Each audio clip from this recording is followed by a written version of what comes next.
एक संत है अपने जाम्बोजी महाराज।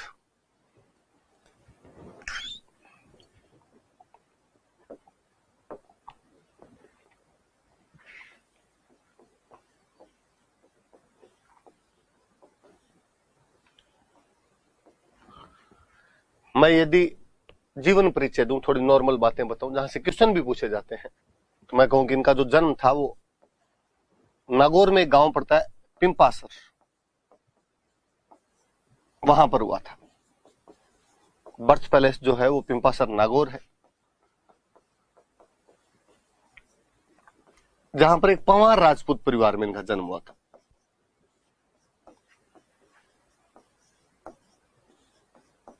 पंवार राजपूत परिवार में पैदा हुए थे। पिताजी का नाम हुआ करता था लोहड़ जी,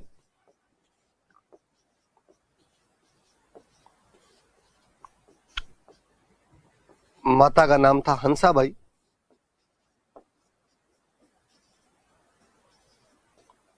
जाम्बोजी महाराज के खुद के बचपन का नाम था धनराज। चाइल्डहुड नेम जो उनका था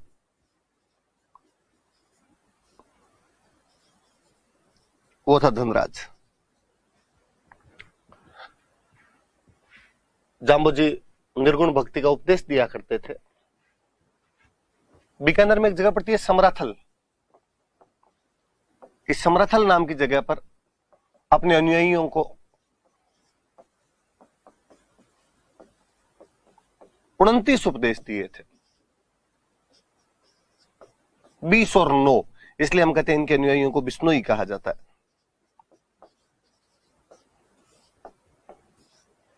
वहीं बीकानेर में एक गांव पड़ता है लालासर, जहां इनकी मृत्यु हो गई थी। पास में एक स्थान पड़ता है मुकाम, जहां पर इनको समाधि दी गई और यही बाद में इनका मुख्य केंद्र बना, जहां पर आश्विन की अमावस्या को और फाल्गुन की अमावस्या को मेले लगते हैं।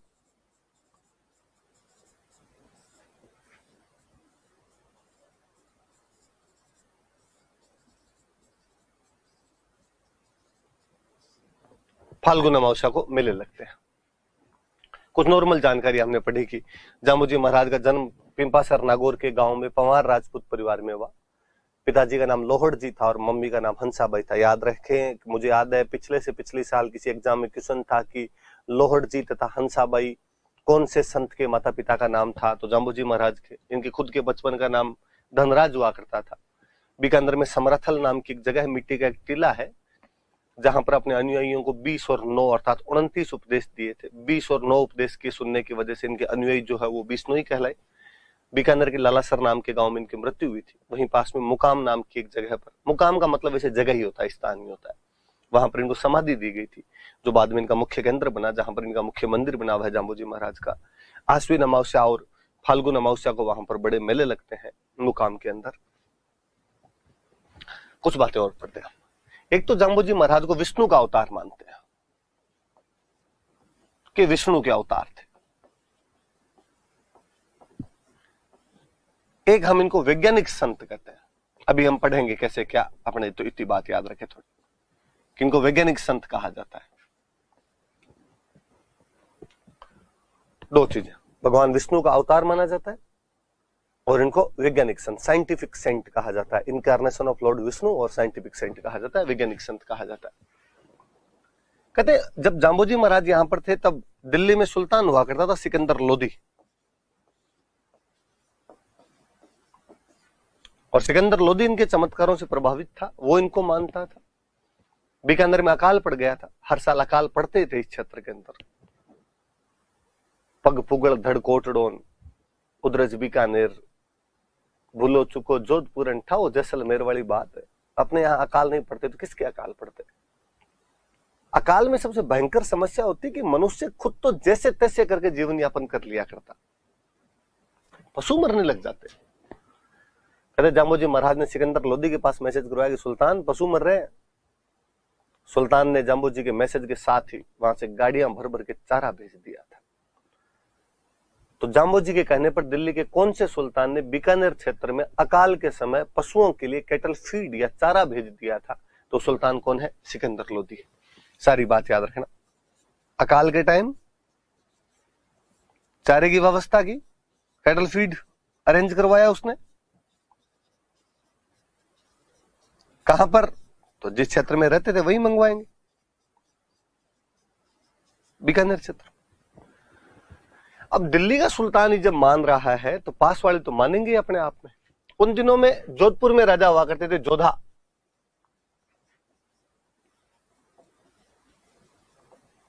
और बीकानेर में राजा हुआ करता था बिक्का। बाप बेटे हैं दोनों, अपनी स्ट्रीम पढ़ा हुआ है। ये दोनों भी जाम्बू जी का बहुत सम्मान किया करते थे, दोग लगाते थे, महाराज ध्यान रखना।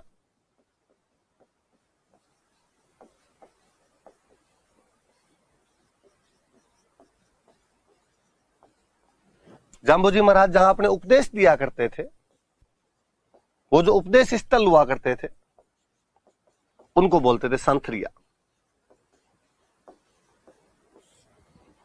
संथरिया कहते थे उनको। ये भी थोड़ा ध्यान रखना कि भाई उनके जाम्बू जी महाराज के जो उपदेश स्थल थे उनको क्या कहा जाता था, तो उनको संथरिया कहा जाता था। थोड़ी अलग सी बात है।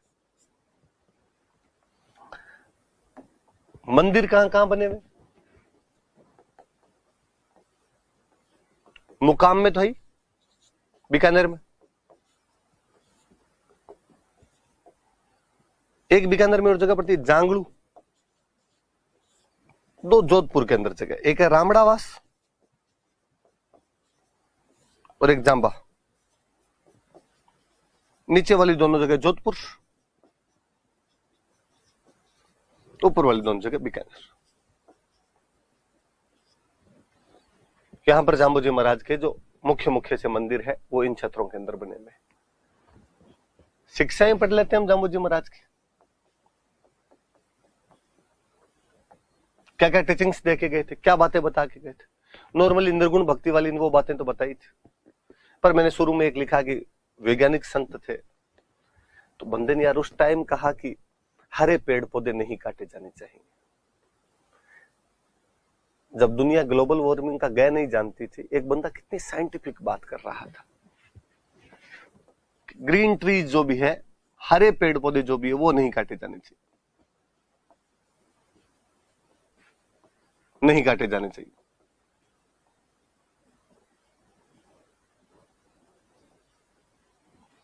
अब भाई जाम्बू जी महाराज तो सारे हरे पेड़ पौधों के लिए क्या के गए थे, कुछ ही नहीं कटे। पश्चिमी राजस्थान में वैसे ही पेड़ पौधे नहीं होते, और यदि आपने काट लिए तो और कम हो जाएंगे, और कम हो जाएंगे तो बरसात नहीं होगी, बरसात नहीं होगी तो भूखे मर जाओगे इस इलाके। भगवान जाने आरपीसी को किसने कान में जाके बताया कि जाम्बू जी ने खेजड़ी काटने के लिए मना किया था। इसलिए एक बार क्वेश्चन पूछ लिया था कि बिश्नोइयों का पवित्र वृक्ष बताइए, तो खेजड़ी। बाकी जाम्बू जी महाराज एक सिंपल लाइन बोल के गए थे, मैंने पहले भी कभी ये लाइन बताई होगी कि सिर साटे रूख रहे तो भी सस्तो जान।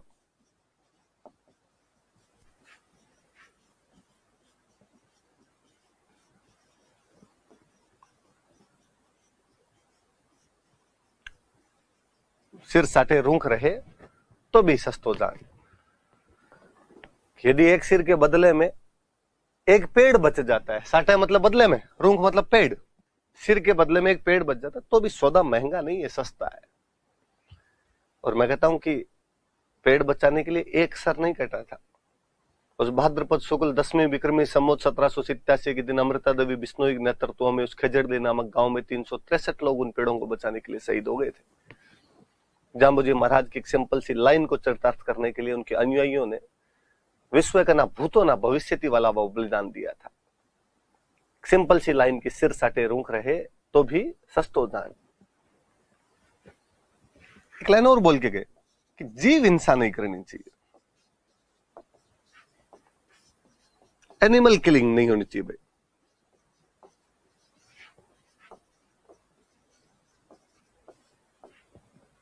जाम्बू जी महाराज तो सबके लिए बोल के गए कि कोई जीव नहीं मरना चाहिए। कीड़ी मकोड़ा भी क्यों मरे भाई, उसमें भी जीव है। आरपीसी वालों को ये भी भगवान जाने किसने समझाएगी, हिरण के लिए कह के गए।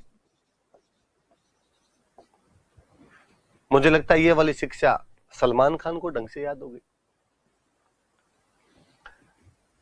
कहा उन्होंने कि नीले कपड़े नहीं पहनने चाहिए।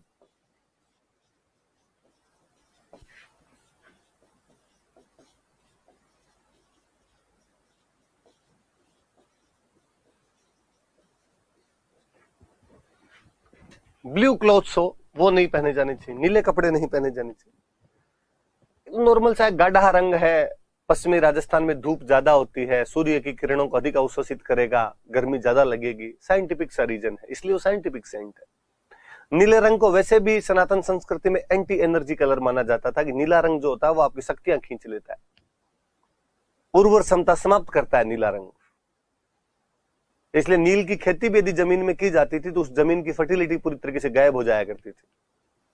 अक्सर सुनते हैं कि पहले जब सर कटने के बाद में धड़ लड़ा करते थे, उन धड़ को गिराने के लिए उन पर नील के छींटे मार दिया करते थे। यदि कोई महिला अपने पति की मृत्यु के बाद में सती होना चाहती थी, घर वाले समझाते कि सती नहीं होना चाहिए, क्या करेगी, पर उस समय चूंकि वो भावावेश के अंदर होती, वो जिद करती कि मैं सती होंगी, अक्सर ऐसी महिलाओं पर नील के छींटे मारे जाते, कहते हैं महिलाओं का जोश ठंडा पड़ जाया करता था। कुछ भी हो, पर नीला रंग एंटी एनर्जी कलर अपने समाज में जरूर माना जाता था, राजस्थानी समाज